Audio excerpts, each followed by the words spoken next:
नमस्कार, न्यूज 18 के special bulletin में आपका स्वागत है। मैं हूं आपके साथ राहुल ओझा। बुलेटिन की शुरुआत लव जिहाद के फैल रहे जाल से करते हैं। बरेली में पॉलिटेक्निक की एक हिंदू छात्रा से नाम बदलकर लव जिहाद की वारदात को अंजाम देने वाला मुजाहिद जब पुलिस के शिकंजे में आया तो हाथ जोड़कर गिड़गिड़ाने लगा, गलती मानने लगा, सभी हिंदू बेटियों को बहने बताने लगा। लेकिन उसकी करतूत सुनेंगे तो हैरान रह जाएंगे। देखिए माथे पर तिलक और हाथ में कलावा डालकर कैसे ये मुजाहिद लव जिहाद का छलावा कर रहा था।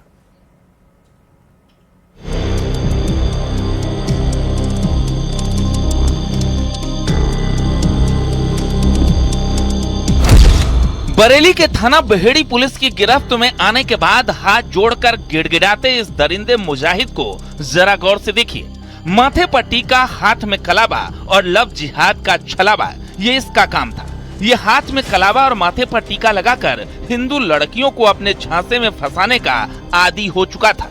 इसने 2 दिन पहले पॉलिटेक्निक में पढ़ने वाली एक हिंदू नाबालिग छात्रा को अपने झूठे प्यार के जाल में फंसा लिया और उसे बहेड़ी कस्बा के ही ताज मुस्लिम होटल में ले जाकर उसके साथ रेप की वारदात को अंजाम दिया।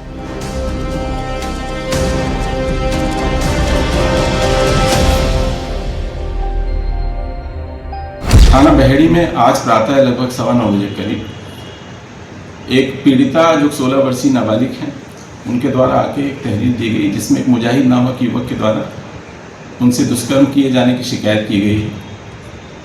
इस तहरीर पर तत्काल अभियोग दर्ज किया गया है। पीड़िता का चिकित्सीय परीक्षण कराया जा रहा है। नामित अभियुक्त की गिरफ्तारी की गई है और इस प्रकरण में आवश्यक विधिक कार्रवाई की गई है।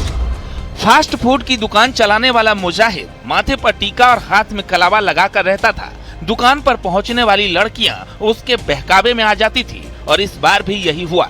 उसने छलावे के साथ पॉलिटेक्निक की एक छात्रा को फंसा लिया और दुष्कर्म की वारदात को अंजाम दे डाला। लेकिन हिंदूवादी संगठनों की शिकायत पर पुलिस ने मुजाहिद को दबोच लिया और जब उसे पुलिस ने जेल भेजा तो हाथ जोड़कर गिड़गिड़ाने लगा, साहब माफ कर दो, जीवन में अब कभी दोबारा गलती नहीं होगी। गलती हो गई, आपके बाद नहीं होगी तो आप गलती हो गई, आपके बाद नहीं होगी।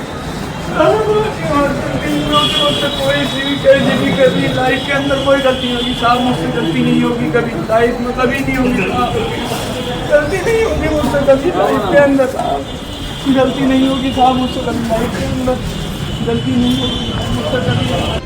हालांकि बरेली में लव जिहाद का ये कोई पहला मामला नहीं है। अब तक कई ऐसे मामले सामने आ चुके हैं जिनमें मुस्लिम लड़के हाथ में कलावा और माथे पर टीका लगाकर न जाने कितनी हिंदू लड़कियों की जिंदगी को तबाह कर चुके हैं। फिलहाल पुलिस ने मुजाहिद को गिरफ्तार कर जेल भेज दिया है।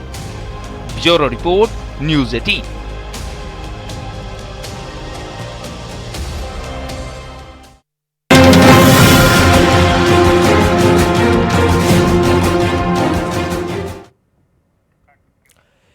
एक तरफा प्यार में हैवान प्रेमी के दिल दहलाने वाली खबरें हरदोई और बरेली से आई है।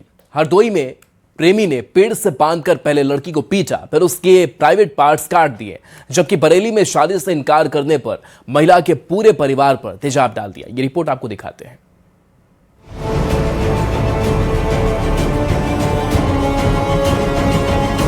हरदोई में एक तरफा प्यार में सिरफिरे आशिक ने 17 साल की एक नाबालिग लड़की के प्राइवेट पार्ट काट दिए। लड़की का कसूर सिर्फ इतना था कि उसने शादी से इनकार कर दिया था। पीड़िता के मुताबिक एक कार्यक्रम से लौटते वक्त आरोपी उसे जबरन एक सुनसान जगह पर उठा ले गया, पेड़ से बांधकर शादी का दबाव बनाने लगा। रिश्ते में भाई लगने की बात कहने पर वो गुस्से में उसे तो पहले मारा पीटा और फिर उसके प्राइवेट पार्ट काट दिए। मेरे चाचा के लड़के की शादी थी, मैं वहाँ गई थी। फिर उस दिन था तेल पूजन, वहाँ ढोलक बज रही थी। फिर मेरी चाची बोल रही है कि जाके देख के आओ, वहाँ पे कोई जग तो नहीं गया है। फिर मैं आ रही थी, रात के 11 बज गए थे। फिर वहाँ से आ रही थी तब यहाँ पे अतुल नाम का एक लड़का है, वो मेरे को मेरा मुंह बंद करके बांध के लेके चला गया है मेरे को उधर घरेरा की तरफ। फिर वहाँ से उसने मेरे को बहुत मारा पीटा, बहुत कस के बांध के पेड़ में, और फिर उसने मेरे दोनों आंचल काट दिए हैं। और फिर वो मेरे से बोल रहा था कि मेरे से बात कर लो या फिर शादी कर लो। मैं बोल रही थी मैं ये नहीं कर सकती। बेनीगंज कोतवाली की रहने वाली पीड़िता दिल्ली में अपनी बड़ी बहन के साथ रहती है। वो बीते 3 मई को अपनी चचेरी बहन की शादी में आई थी। पीड़िता ने बताया कि आरोपी पिछले कई दिनों से उससे छेड़खानी कर रहा था, राह चलते छींटाकशी करता था। इससे पहले भी 2 बार रास्ता रोककर शादी का दबाव बनाने की कोशिश की थी।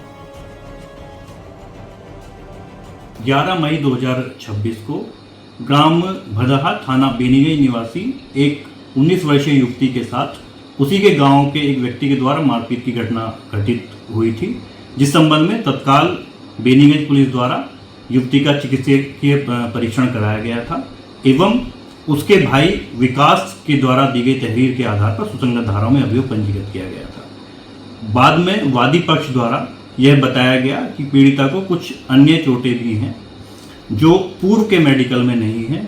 इस संबंध में जांच कर अग्रिम विधिक कार्रवाई की जा रही है। हरदोई में जहां एक तरफा प्यार में सिरफिरा हैवान बन गया, वहीं बरेली में प्रेमी की खौफनाक करतूत ने हड़कंप मचा दिया। जानकारी के मुताबिक जब शादीशुदा प्रेमिका ने दूसरी शादी से इनकार किया तो बौखलाए आरोपी उमेश कश्यप ने महिला और उसके 2 मासूम बच्चों और पति पर तेजाब डाल दिया और वारदात को अंजाम देने के बाद प्रेमी उमेश कश्यप फरार हो गया। हालांकि मुठभेड़ के बाद पुलिस ने प्रेमी उमेश कश्यप को गिरफ्तार कर लिया है। लक्ष्मी देवी का मोहल्ले के उमेश कश्यप के साथ प्रेम प्रसंग चल रहा था। उमेश कश्यप शादीशुदा है और लक्ष्मी देवी से शादी करना चाहता था। शादी करने से इनकार करने पर उमेश कश्यप द्वारा लक्ष्मी देवी के परिवार पर ज्वलनशील पदार्थ डालने का प्रयास किया गया। इस प्रयास में लक्ष्मी देवी व उसके परिवार के 4 अन्य लोगों पर ज्वलनशील पदार्थ के कुछ छींटे पड़े, जिससे 4 लोग घायल हो गए। चारों घायलों को CSC शेरगढ़ भेजा गया, जिसमें 3 लोगों का प्राथमिक उपचार करने के उपरांत घर भेज दिया गया। चौथे घायल हरप्रसाद को जिला अस्पताल बरेली रेफर किया गया है।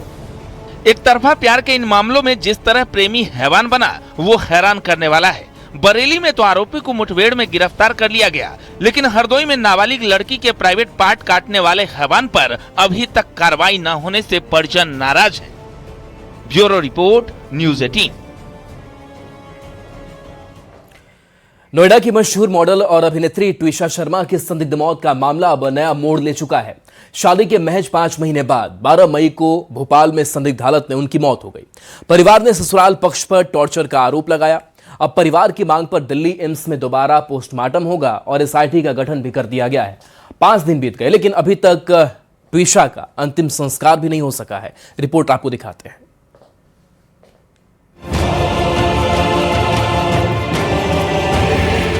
नोएडा की रहने वाली ट्विशा शर्मा मॉडलिंग की दुनिया में चमकता हुआ चेहरा, फिल्मों में काम कर चुकी युवा अभिनेत्री। पिछले साल दिसंबर में समर्थ के साथ उनकी शादी हुई थी।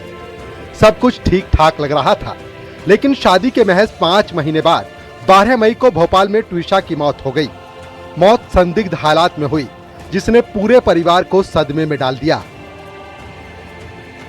परिजनों का आरोप है कि ट्विशा को ससुराल पक्ष द्वारा मानसिक और शारीरिक तौर पर टॉर्चर किया जा रहा था। परिवार ने साफ कहा है कि ये आत्महत्या नहीं, बल्कि सिस्टमैटिक टॉर्चर की वजह से हुई मौत है। भोपाल एम्स की पोस्टमार्टम रिपोर्ट को परिवार ने मानने से इनकार कर दिया। उन्होंने रिपोर्ट में कई सवाल उठाए और दोबारा पोस्टमार्टम की मांग की।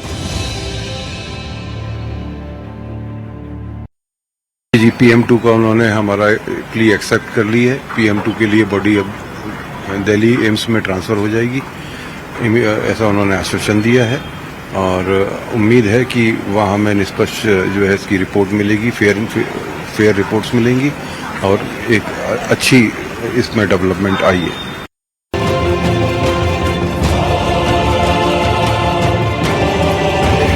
परिवार की लगातार मांग के बाद अब मामला और गंभीर हो गया है। दिल्ली के एम्स में ट्विशा शर्मा के शव का दोबारा पोस्टमार्टम किया जाएगा। साथ ही मामले की निष्पक्ष जांच के लिए SIT का गठन भी कर दिया गया है।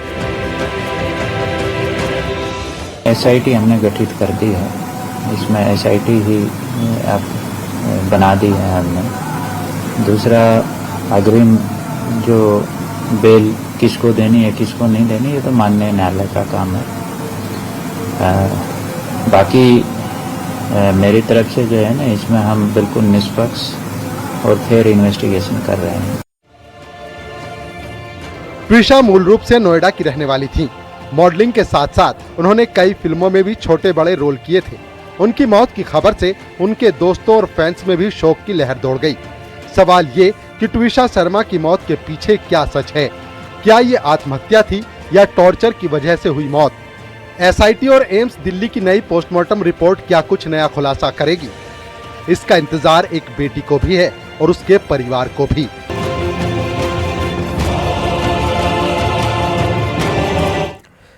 त्रिवेंद्रम टू नई दिल्ली यात्री देश की सबसे प्रीमियम ट्रेन राजधानी एक्सप्रेस में सफर कर रहे थे, तभी ट्रेन में कुछ ऐसा हुआ कि हड़कंप मच गया। चलती ट्रेन के B1 कोच में अचानक आग लग गई। राजधानी एक्सप्रेस द बर्निंग ट्रेन में बदल गई। यात्री दहशत में थे, लेकिन ट्रेन रुक गई। ग्रामीणों की मदद से आग पर काबू पाया गया। सभी यात्रियों को सुरक्षित बचा लिया गया। ये रिपोर्ट आपको दिखाते हैं।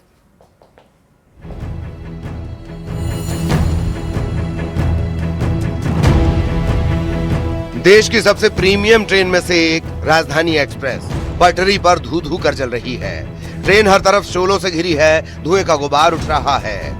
तस्वीरें रतलाम की हैं। यहाँ राजधानी एक्सप्रेस के एसी कोच में अचानक आग लग गई। हर तरफ अफरा तफरी मच गई। आग इतनी भीषण थी कि B1 कोच पूरी तरह जलकर राख हो गया। ट्रेन त्रिवेंद्रम से नई दिल्ली जा रही थी। इसी दौरान लूनी, रिच्छा और विक्रमगढ़ आलोट स्टेशन के बीच ट्रेन में आग लग गई। गनीमत रही कि हादसे में कोई जनहानि नहीं हुई। सभी यात्रियों को सुरक्षित बचा लिया गया। त्रिवेंद्रम से होकर हजरत निजामुद्दीन यानी दिल्ली जाने वाली है वही राजधानी एक्सप्रेस है, जिसके B1 कोच और ब्रेक यानी करीब करीब 1.5 कोच में आज आग लगी। और ये देखिए आग की भयावहता कितनी ज्यादा होगी कि सब कुछ जलकर राख हो चुका है कोच में। और ये पूरा कोच बता रहा है, ये कोच अब भी तप रहा है। करीब 3 घंटे की मशक्कत के बाद इस कोच पर जो आग लगी थी उस पर काबू पाया गया है। ट्रेन में fire and smoke detection system लगा हुआ है, जिसकी मदद से आग लगने के 20 सेकंड के भीतर ही ट्रेन में ब्रेक लग गए। इसके बाद ट्रेन मैनेजर और असिस्टेंट लोको पायलट ने ट्रेन का मौका मुआयना किया तो पता चला कि जनरेटर और B1 कोच के बीच में आग लग गई है। इसके बाद उन्होंने कोच में पहुंचकर यात्रियों को बाहर निकाला। चलती ट्रेन में अचानक आग लग जाने से यात्री भी दहशत में आ गए, लेकिन ट्रेन में मौजूद यात्रियों ने समझदारी दिखाई और एक दूसरे की मदद की। पूरा डब्बा एकदम नींद से सोया हुआ था और एकदम आवाज आई और एकदम जैसा अगन गोला जैसा दिखने लगा कांच में से, बारी में से। तो मैं फटक के बारी के पास, वो कांच दरवाजे के पास गया। दरवाज़ा मैंने खोला नहीं, मेरे को मालूम हो गया कि मैं दरवाज़ा खोलूंगा तो अंदर आग आ जाएगी। मैंने दरवाज़ा नहीं खोला और ज़ोर ज़ोर से आवाज़ लगाई, भाई जागो जागो जागो, सब भागो, निकलो निकलो, सब सामान, बिना सामान निकलो, सब बाहर निकलो। वहीं आग लगने की घटना के बाद ट्रेन कोटा स्टेशन पहुंची, जहां से ट्रेन में एक्स्ट्रा बोगी जोड़कर यात्रियों को शिफ्ट किया गया। इस दौरान राजधानी एक्सप्रेस के यात्रियों ने आपबीती सुनाई।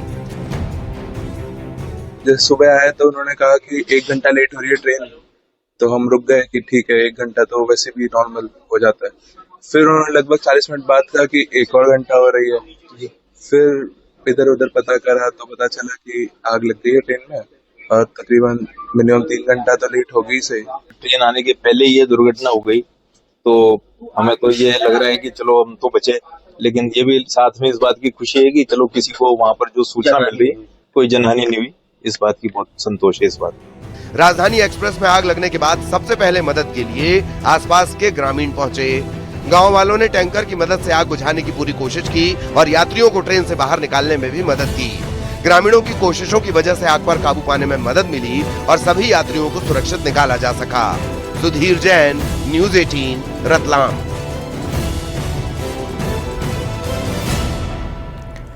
प्रयागराज के एक मकान में लगी आग ने ऐसा तांडव मचाया कि एक मां अपने बच्चों को बचाते बचाते जान गंवा बैठी। इस हादसे ने एक बार फिर से साबित कर दिया, आग हो, पानी हो या फिर दुनिया, कोई भी मुश्किल मां बच्चों पर आज नहीं आने देती। भीषण आग में मां बनी ढाल।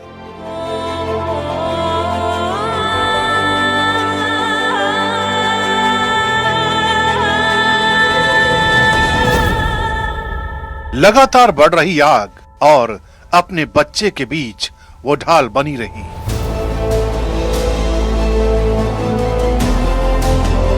जब तक वो रही, उसके बच्चों को आग की लपटें छू भी नहीं सकी।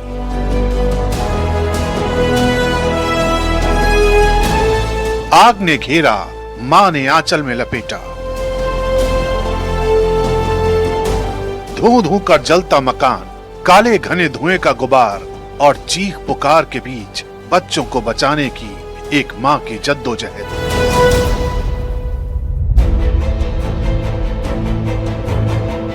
ममता जीत गई, मां जल गई। एक एक कर उस मां ने अपने 4 बच्चों को बचाया, लेकिन खुद को ना बचा सकी और बुरी तरह झुलसने की वजह से उस मां की जान चली गई।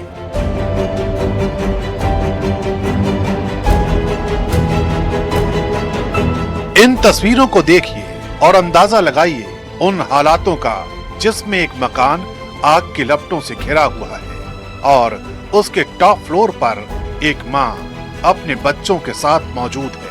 आग की लपटें धीरे धीरे बढ़ रही हैं, लेकिन उस मां ने हिम्मत नहीं हारी। सबसे पहले उस मां ने अपने 1 साल के बच्चे को एक चादर में बांधकर सामने वाली बिल्डिंग की तरफ उछाल दिया।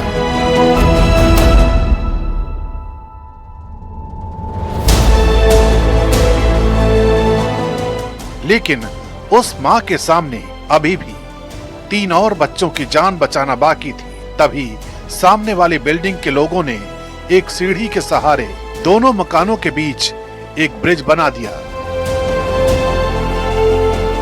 जिसके सहारे उस मां ने अपनी 2 बेटियों को और एक भतीजे को सुरक्षित बाहर निकाला।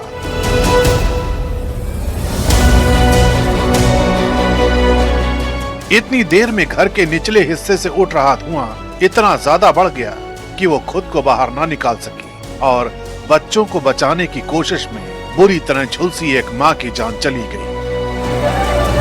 कितना धुआं फेंक रहे हैं। एक बार फिर एक मां की ममता जीत गई, भले ही उस मां की जान चली गई।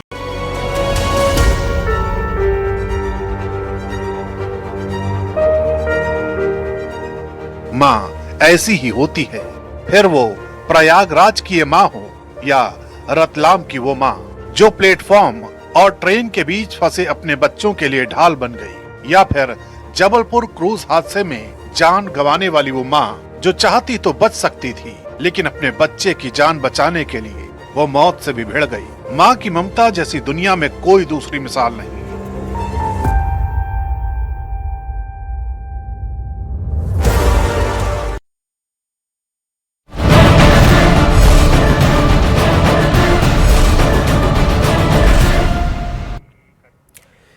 जब जब दुश्मन ने भारत की शांति को उसकी कमजोरी समझने की भूल की है, तब तब उसे अपने ही घर में मौत का तांडव देखना पड़ा है। ऑपरेशन सिंदूर के दौरान 25 मिनट के अंदर पाकिस्तान ने ऐसी तबाही देखी कि हमले रोकने की गुहार लगाने लगा, और उसके बाद 1 साल में भारत ने अपनी ताकत में ऐसा इजाफा किया कि अब ग्लोबल सुप्रीम पावर बनने की राह पर है। रिपोर्ट दिखाते हैं।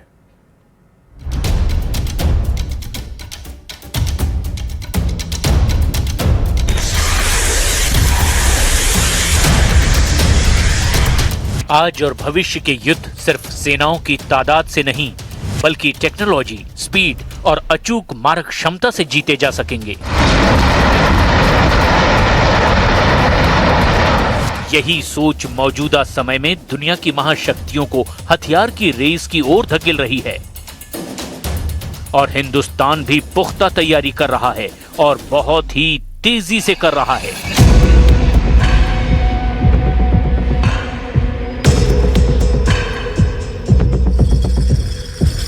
ऐसे महाविनाशक हथियार जिनकी गूंज से आज बीजिंग और इस्लामाबाद की दीवारें हिल रही है और दुनिया के डिफेंस एक्सपर्ट भी चौंक उठे हैं।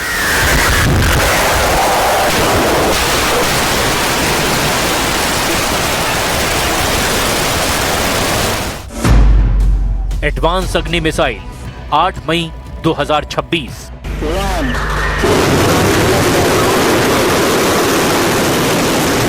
ऑपरेशन सिंदूर के 1 साल हुए और उसके ठीक 1 दिन बाद ओडिशा के डॉक्टर एपीजे अब्दुल कलाम द्वीप के आसमान को चीरती हुई एक मिसाइल उठी।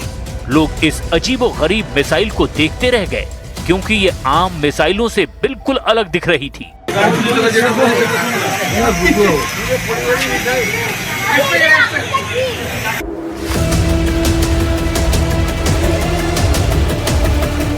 MIRV कोई आम तकनीक नहीं है।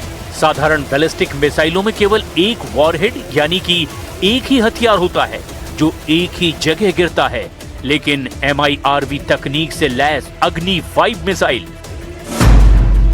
अपने अंदर कई हथियार ले जाती है, जिसमें कई परमाणु बम भी हो सकते हैं।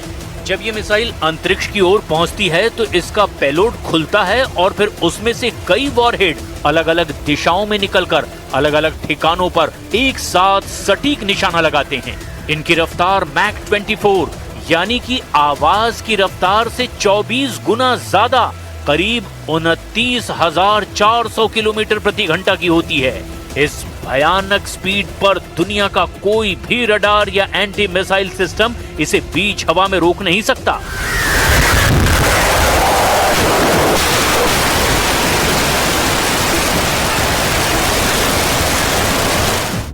यानी अगर अग्नि 5 मिसाइल को दुश्मन पर निशाना लगाकर लॉन्च किया गया तो दुनिया की कोई ताकत दुश्मन को बचा नहीं पाएगी।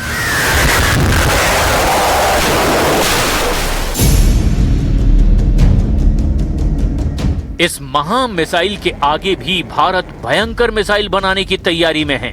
द वीक और MPIDSA की रिपोर्ट के मुताबिक इंडिया 10,000 से 12,000 किलोमीटर की रेंज का अग्नि 6 मिसाइल बना रहा है, जो एक साथ 10 से 12 वॉरहेड ले जा सकेगी।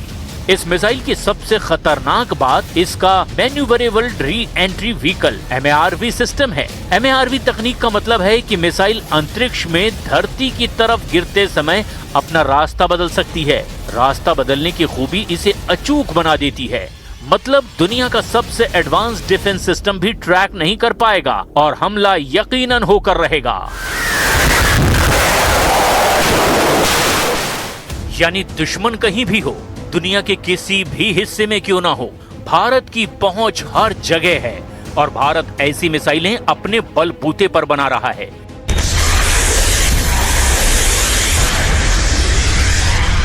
यानी भारत की महाकाल स्ट्राइक का अल्टीमेट वेपन कभी भी रेडी हो सकता है और मजबूत से मजबूत रक्षा कवच भी भारत के अल्टीमेट वेपन को रोक नहीं सकता। मतलब घर में बनी मिसाइल अब चलेगी तो दुश्मन का बचना नामुमकिन है।